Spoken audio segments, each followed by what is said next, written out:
Hello there ladies and gentlemen, I'm TX141, but you may call me Paul, welcoming you to an all-new Ace Tanker gameplay for the realistic ground forces of War Thunder. In today's episode we shall be riding out in our Jagdpanzer from Jagdpanther. This is a German tank destroyer coming into tier 4 and a battle rating of 6.7.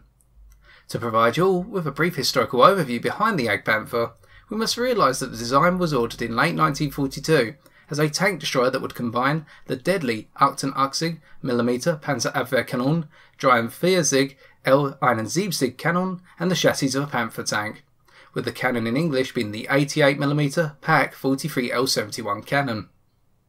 The Jagdpanther was to enter production in January of 1944, with a total of 415 being produced up to the end of the Second World War. The tank destroyer was to serve primarily on the Eastern Front, making its mark with the 88 mm L71 cannon being able to get through the front of any Soviet tank at long distance.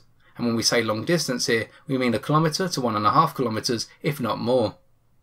The Jagdpanther also saw limited service on the Western Front in the Battle of Normandy and the Ardennes offensive.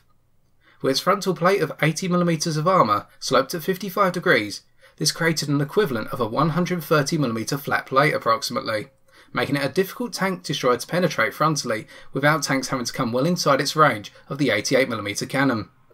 When this was combined with its 15.4 horsepower to ton power to weight ratio and its 88 mm cannon, this was a deadly, agile killing machine. With our historical overview considered, let us move on to our round of choice for today, and that is the Panzergranate 39 43 armour-piercing cap ballistic cap shell. We choose this round for two reasons. The first one being the projectile mass of 10 kilograms. With this mass, what this means is that when you penetrate an opponent, the initial effects of the round going through the armour will usually mean that components or crew members lying behind the penetration point will be completely knocked out in the first instance. When you then factor in the spalling and fragmentation effects of the 10 kilogram mass and the ballistic cap, you will find that components or crew members adjacent to the penetration point will also be damaged if not knocked out as well. What this equates to in my experience at say a distance of 1.5 kilometers is that upon your first hit and penetration you have a 50% chance of a one-shot kill. Alternatively, if you do not get the one-shot kill, you will leave your opponent in a crippled state whereby they will not have access to say their cannon breech, their horizontal turret drive or vertical turret drive. Alternatively, they will not have access to their gunner or driver crew member, meaning that very quickly you can load up a second round and finish your opponent off without fear of retaliation. Our second line of reasoning is the muzzle velocity of 1000 meters per second. In the first instance, this means at closer ranges you will rarely have to provide significant vertical lead, i.e. due to gravitational effects, in order to be able to hit the target squarely. At a distance of a kilometer, if you aim at the turret, you have a strong likelihood of dropping the round into the upper front plate, if not into the chin of the turret. And as we extend the distances out to say 3 kilometers or 4 kilometers, whilst you will have to aim above your target to hit them, you will not have to aim as high as you would with say the Russian 122 mm cannon or the American 90 mm equivalent, i.e. at the battle rating and tier. This means that you can track your targets more easily and try to get your shots onto target a lot faster. If we then consider that the muzzle velocity provides very high penetration values for this battle rating and tier, we can see just how deadly the 88 mm becomes with increasing range. To give you a good example, at a distance of 2 kilometers and an angle of attack of 30 degrees, we can still get through approximately 159 mm of armour. This means that we have a good chance at 2 kilometers and this angle of attack of getting through the manlit armour of say a T-44 or a Joseph Stalin II 1944, and indeed the same applies to the upper front plates of these tanks. This also applies to the upper front plate of an M26 Pershing, and getting through their manlit is a little bit more difficult, but you still have an opportunity to do so. Meaning that with increasing distance, the Jagdpanther's cannon works very well, and this also brings to life the frontal armour of the tank. But we will discuss that a little bit later, as we now break into our gameplay for today. For today's gameplay, we are on the conquest iteration of the map Kursk. Starting in the southeastern spawn, we pick spawn point 2, as there is a ridgeline along the J row of the map which we intend to exploit, as it is a rather obscure position to fire from across almost the entirety of the map. Unfortunately, the capture point A is located in the northeastern corner of the map, meaning we will not be able to launch shots onto that position for this gameplay. However, we are going to find a lot of opponents will try to creep around the western edge of the map in order to flank onto our spawn points, and we will be in a position to retaliate very well. In the meantime then, we are pushing towards our chosen position, roughly grid square J3, and we can see that we can get there rather quickly, even though we do not have the filters nor the engine or transmission upgrades in this match. We're already at a speed of 38 kilometers an hour, and this highlights what was stated earlier, that this is a rather agile tank destroyer, as we can get to our chosen firing position a little bit faster than perhaps the likes of some of the heavy tanks we face, or indeed some of the other tank destroyers we may encounter. As we go along, we notice straight away that our team is pushing towards A and not focusing on this flank, which means we're going to have to hold it down very carefully in order to succeed. You will usually find in this position we are heading to that either the enemy team do not even come around this corner of the map, or alternatively they will swarm this edge of the map. In this gameplay they are going to go for a 50-50 balance, which is quite interesting, but that is probably because of the lure of the capture point on the other side of the map in its entirety. We begin to look around with the binoculars and notice no enemy tanks up on that central ridgeline, which is on the rows of C, D, E and F in the grid's coordinates of C5 all the way through to F6. We are looking across that ridgeline because the position we are going into will provide us with the perfect shot up there, and it is approximately a distance of 2.2 kilometers, or at least in my experience that is the number that rings in my head. We continue to look around and we will start to divert our attention towards positions such as H2 and I2 on the map very shortly. We are doing so now because we fear that there may be T-44s on the enemy team, or indeed some of the faster and lighter tanks such as the M41 Bulldog, which will be able to get into that position very quickly and be able to squander our chances of having a decent game. We have not spotted anything yet, and we are starting to see that the enemy team are striking our AI units. We have spotted an enemy tank heading up towards that central ridgeline, most likely a Joseph Stalin II from our first glance, and we begin to come around. We look in the binocs and we cannot see the target we saw from earlier, and we are trying to avoid looking towards the centre of the map and being lured into shooting AI targets. We notice a fast moving enemy medium tank, or indeed we notice two here, one being a T-44. Our first shot goes quite low, but we can see that we need to aim a little bit higher, probably a distance of 2.2 kilometers, and we are trying to also provide a little bit of additional horizontal lead.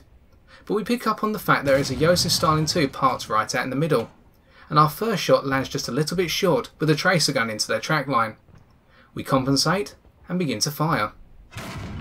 Our second round goes in and we see that we score a hit on their track line, and we are now trying to raise our shot up so we can try and hit the fuel tanks in the side of what is probably a Joseph Stalin II. We fire our third shot and it goes into the track line once again, but this time it goes into the track line on the other side of the vehicle and deflects downwards. Shot number 4 goes out, and this one ricochets, and it turns out that we were wrong in thinking this was a Joseph Stalin II. It is an M46 pattern. We fire for shot number 5 if I remember correctly, and that is a better hit, knocking out their horizontal turret drive, and we can see already the superior penetration values of the 88mm cannon coming into a world of their own. Firing off another shot, we overcompensate this time, as the M46 is now starting to move down the hill rather than stay level on it. We fire again. This round goes out, and it hits their gunner, only crippling them, not completely knocking them out, and we also do some damage to the frontal ammo rack. We fire another shell, and this one lands again, and that is our first kill. We penetrated very low on the lower front plate, and we managed to detonate the vehicle completely. Kill number 1 out of the way, and we see that we fired 9 rounds in order to score that kill. That is quite a few rounds, but that is why we carry the full ammunition load, and I will do that in any vehicle I use. I will always carry the maximum amount of ammunition, even if that means I am prone to ammo rack damage, if not an ammo rack detonation through the front of the vehicle. Such instances may be found on the Panzer IV-H. But we digress a little bit here. We continue to look around in the binoculars mode, and we can see that there are no enemy targets up on the central ridgeline anymore. Our team seem to have occupied it and pushed the enemy tanks off of it, especially now that the enemy tanks have captured A. We begin to move along a little bit further along our chosen position, once again seeing how this provides us with a brilliant view of almost 50% of the map and allows us to look directly into the enemy spawn if we need to, despite the large number of trees across the map. Kursk, in my opinion, is a brilliant map for practicing sniping techniques, or indeed learning how to gauge your shots over longer distances, and it is a map that works very well with the Jagdpanther or indeed any German tank mounting a larger caliber, longer barreled gun. We pick up on a T-44 trying to come over towards our side of the map, and we fire. Our first shot goes into their lower front plate and detonates them completely by detonating their fuel tank. 2 kills, and that was a rather fortunate one with a little bit of guesswork on the lead, but still, we pulled that off, and it means that's 1 medium tank which will not be able to push down the western side of the map. We can see that the reload speed of the 88mm cannon here is quite fast, firing 1 round approximately every 9.5 seconds, with a 35 out of 50 weapon reloading skill, and the plus 30 from turning the skill into an expert crew. We note here an SU-152 trying to come across the same flank that the T-44 was. We compensate, allow them to draw their side armour towards us before firing because we want to hit that side ammo rack. Ready, steady, go! And straight away into the side, we knock out the engine, the loader, the machine gunner and the commander, seeing how deadly the 10kg projectile mass is here and the fragmentation and spawning effects of the ballistic cap. Our second round goes over the top. We were quite silly because we were trying to aim towards the ammo rack in the direct side. But our third round is going to make its mark, achieving a kill by knocking out their gunner and also crippling the ammo racks. We then pick up on another tank trying to push over the ridge that the T-44 died on. It's an M26 and we put a round directly into their lower front plate, only killing the machine gunner unfortunately because we tried to penetrate at a very poor position. Our second round goes in, but it goes into the tank traps in front, and now we're going to have to sit here and wait for the M26 to come back at us. It may be an M46, I'm not brilliant at telling the 2 tanks apart. Our third round dips a little bit, and the tank fires back at us. At this point we're starting to fret a little bit about exchanging shells. We fire number 4, and that hits their gun barrel, meaning they cannot fire anymore without fear of damaging their own tank. Our opponent begins to reverse off the hill, and we fire a 5th round trying to drop it over the hill, but it goes over the top.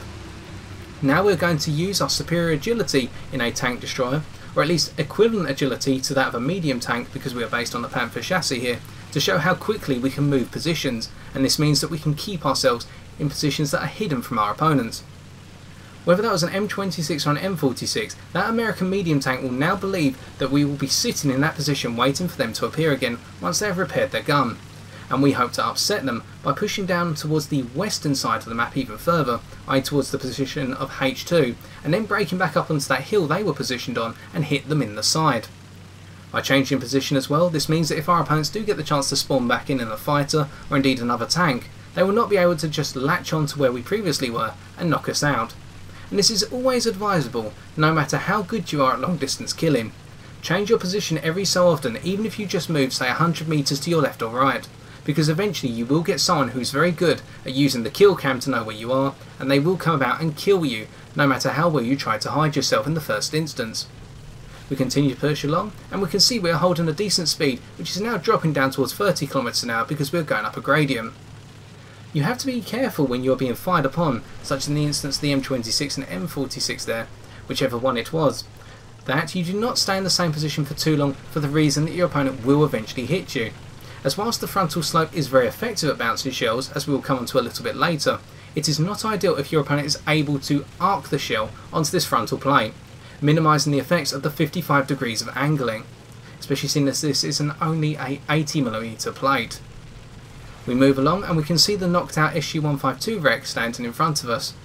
We are keeping an eye on it just in case we're making the mistake of assuming it is a dead tank, and we see our mark. It looks to be an M26, and we're trying to find them in the tall grass. They begin to move forward just as we start coming over the hill. It's a poor coincidence, but it's just one of those instances within this game. So instead of roughly pursuing them, as they've just been knocked out by a Tiger 2H in our team, we decide to sit still. And we notice an enemy tank that has fired a little bit further back, and we latch on. Our first shot takes account for a distance of approximately 1.8 kilometers. We begin to drop down to 1.4 kilometers. Using our fast reload to try and get a secondary shot onto target, and we do so, damaging their tracks. At this point we decide to move the shot a little bit further upwards, compensating out to approximately 1.5 kilometers, and our second round seems to miss, but we see after the smoke of our muzzle firing that the opponent reversed. It seems to be a Joseph Stalin 2, and this time we can make it out a little bit more cleanly, due to the more distinct machine gun, the Dushka machine gun, above their turret, and the muzzle brake of the 122 at this distance. We fire our fourth shell, and that hits their radiator, and this means that the Joseph Stalin 2 is now going to take us as a serious threat, as they seem to have spotted us. And this means they have turned their frontal armour towards us, and now, with the fact they are on a hill, they're making their frontal plates less angled, by comparison with a straight engagement. Another shot goes in where their driver is positioned on the lower front plate, and we put a second shot up into their turret, which unfortunately ricochets off the manlet as they had their turret turned to the side slightly. We fire another shot, and this one is going to go in low again, killing their subsequent replacement driver, and we can see here how the fact they are on a slope has mitigated the effectiveness of that lower front plate. We fire another shot out, and this is the kill, killing a third replacement driver and injuring their gunner. We are rather fortunate to be able to land 3 shells in the same place, but it shows the consistency and the accuracy of the 88mm L71 at extended distances, something which has to be respected. What we also have to realise here is the fact that with regards to, say, that Josef Stalin 2, after a number of shots you will be spotted by your opponent if you cannot get the first shot kill or a kill within, say, 3 or 4. That is simply because the amount of smoke that the 88mm kicks off is significant, and is something which gives this tank destroyer's position away quite easily, especially to planes. We pick up on the fact an SU-100 has just knocked out a Tiger 2P, and we can see them in the middle of the map. We begin to turn around, and we see them moving across. We fire, and our shot seems to go over, although we cannot see because of the smoke. We try to compensate for the position of the SU-100 as they storm across the middle of the map, and they are technically our adversary, and we put our second shot in a little bit low. But the SU-100 has stopped, it would seem, as they are no longer passing by the trees in terms of their movement pattern. We reverse a little bit to try and level out our tank as we are firing at an angle, and we see they fire, and they have revealed themselves with some smoke. So we fire an approximate position using the same lead in terms of vertical distance lead from earlier, and we land our shot onto target. A little bit of guesswork there, but that comes with practice. And indeed, if you play this tank destroyer in the way I do, you'll get a lot of it, as we ricochet a shell directly from the front of an M26, and we fire back and penetrate their manlet. We are easily able to over-penetrate their manlet at such a distance, approximately no more than 150 to 200 metres. Shows the effectiveness of the 88 once again, and I may be underestimating that distance to some extent. I'm not very good at drawing the visual comparison of distances in this game with real life. So how did we bounce that round exactly? Well, the M26 fired from a position which was a little bit lower than ourselves, or at least on equivalent ground, in terms of altitude off of the ground. And what this means is that they fired into our slope and fired upwards into it, or dead level. And even when an M26 fires their 90mm cannon dead level into our slope, it has a chance of bouncing. And that is why the Jagdpanther's frontal plate is very effective, or indeed the upper frontal plate. The lower frontal plate is angled at 54 degrees, and is not as effective, it seems to be a little bit weaker. But if you have the same instance of being able to direct your opponent's shell into firing upwards towards this plate, you can get a decent deflection off of it once again. Now the reason we are retreating back to J2, J3 approximately, is because of the fact we have changed our position once and moved into a more centralised and more forward position. We have knocked out 3 tanks from that position, and these are opponents who in the later stages of the game may be able to bring out a plane or bring out another heavy tank, or indeed a tank that can knock us out quite quickly. And we want to reposition ourselves so we are ready to deal with the next threat, and also we just make ourselves a little bit less predictable, although we are returning to the same position as earlier, which could make us predictable to some extent. Although at the same time, just by changing our position, we are working to our strengths and seeing our agility once again. And this goes to prove that the frontal plate of the Jagdpanther is decent at bouncing rounds, and you may even have bounces from the likes of, say, an SU-100, as I have experienced a number of times, or even the might of the T-54, which you'll face if you're not playing the game during populated times. I find, being a resident of the United Kingdom, if you play War Thunder at a time of, say, 11 o'clock in the evening or 2300 GMT, you are likely to face battle rating 7.7 games and CT-54s and Leopard 1s, simply because there are not as many players on at that time, or at least in this battle rating and tier category, and this means that you will be crisscrossed into larger battle rating matches. Again, we have gone off topic to some extent, so let us return to it by considering what we can do now. Our team has captured A, although the majority of them are AA guns. Now we could rush into the position at A, but we really want to stay alive in this game. This is going to be my best game ever in the Jagdpanther, and I really wanted to see whether I could pick up any more long shots. I have done on a number of occasions, and I'm not trying to brag here, but just to outline the penetration power of this tank, I've been able to kill tanks on Kursk at a distance of 3 kilometers or more, when they are positioned in their spawn and trying to fire from the hills based on the line of, say, B5 or indeed C2. Of course, when we said about the accuracy of the gun earlier, at those distances you will find that shots will go a little bit wide. But the shell grouping is good enough that if you happen to get the shot to literally land just off to the side of your opponent, even when you're aiming directly at them, a small compensation or indeed just firing again will see the round go true to the target. We see that our opponents are being knocked out, but these are the AI tanks in the middle of the map, which our Tiger II is dispatching with relative ease. We continue to look around here, and now we look off to our left once again, making sure that there are no light or medium tanks trying to rush around. And we look towards the spawn points. Unfortunately, the smoke from the AI tanks is occluding our vision to some extent. We continue to look around, and we see nothing. And we should point out here, as the enemy team captures A unfortunately, that we are already down to half of our ammunition. We only have 29 rounds left out of a total of 60, with 10 of our rounds being the armour piercing composite rigid, and 19 of the 50 original armour piercing cap ballistic cap shells existing within our inventory. We are seeing that one of our tanks is lighting up a lot of tanks in the middle, and we have just spotted an SU-152. Before they can fire, we fire back, and our round goes straight in, penetrates through the frontal gunner position, and goes through, due to its 10kg mass, into the ammo rack lying behind the gunner. If we had not fired there, we may have been dead, or we have taken significant damage from, say, a high explosive round of that SU-152. But that snapshot there is from my experience, and also highlights the fact we did not have to provide too much vertical lead to get our shot onto target at a distance of what would seem, say, 8 km if not 1.5 km. And this shows how the muzzle velocity of 1000 meters per second works very well, especially in those tense situations when you need to quickly gauge the range of your opponent and fire, as we did there. So once again we now move towards the centre of the map, and I am starting to feel a little bit edgy as I really want to push towards the enemy spawn or try and push across the centre of the map and head towards A. But I'm thinking to myself here, for all the agility that this vehicle has, do I really want to expose my flanks? And to be honest, the side and rear armour of this vehicle is not too great. The sloping of the side is not too significant, and I believe the side armour is no more than 60mm and the rear armour is no more than 50. You will get the occasional freakish bounce off the side, but that is usually when you angle your tank at, say, a 30-degree angle frontally to an opponent who is firing at not an extreme distance, but a distance of, say, a kilometer. You may get those occasional bounces where the round slides down the side of the tank and ricochets off. Although I would not counter this on a defensive measure. And one thing you have to be aware of on the frontal plate is that despite the sloping and indeed the 80mm of protection coming out to 130mm of armour, or in terms of the flat plate equivalent, you do have a machine gun port on the right hand side, or from our perspective here.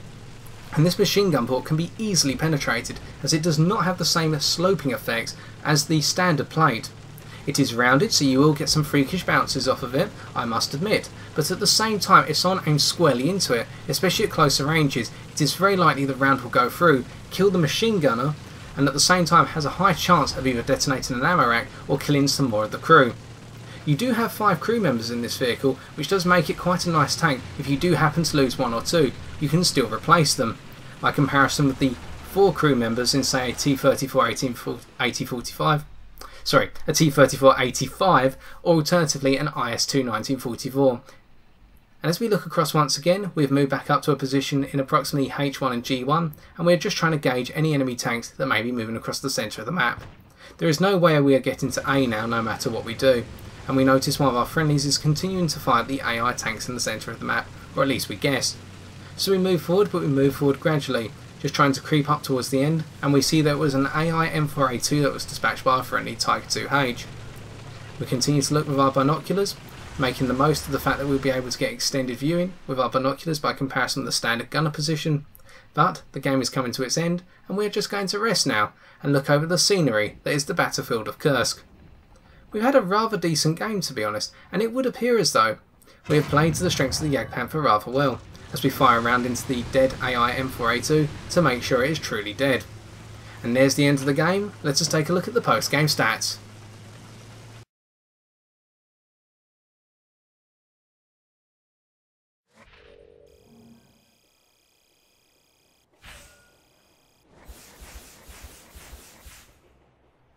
With our 7 kills providing 23,269 silver lions and 3,716 research points, all going towards our work on the Panther G, we can see that this is only possible because we used the core strengths of the Jagdpanther to our advantage. For the majority of this game, we were on the western front, defending against a rather aggressive push from the enemy team. We used our agility in the first instance to push towards a decent sniping position, which enabled us to counter the Western attack. We also used our agility to move forward to a better firing position and also to retreat, making us unpredictable in our positioning and harder to keep track of. From then on, we used our 88mm L71 cannon to greatest effect at longer distances, being able to pick up a number of kills at a distance in excess of a kilometer, if not heading towards 1.5 kilometers, where the 88mm cannon starts to come into a world of its own by comparison with the American 90mm or the Russian 122mm cannon. We then used our sloped armour at the front, the 80mm of 55 degree sloped armour, in order to ricochet a shell off of an M26 Pershing at close range, showing that the frontal plate can work well if fired at from a dead level position or fired at upwards into the plate, and this combination enabled us to come first by comparison to the rest of our team. We did play a rather relaxed game and won from the rear, not really worrying about the objective, and this can be changed if you are playing in a group, especially if you have 2 Jagdpanthers going down the centre and 2 Panther Gs, one to each flank, leading to a devastating push. But for the solo player, the Jagdpanther works very well as a long distance shooter. Indeed, if you are on the enemy team, I'd be careful if you hear an 88mm shell ringing through the sky, as it may be that you're just about to receive a long distance call from a Jagdpanther. And so I've been TX141, and if you've enjoyed this video, why not leave a like, comment or subscribe for future War Thunder videos on my channel. Yet until next time, ladies and gentlemen, take care and good luck on the battlefield.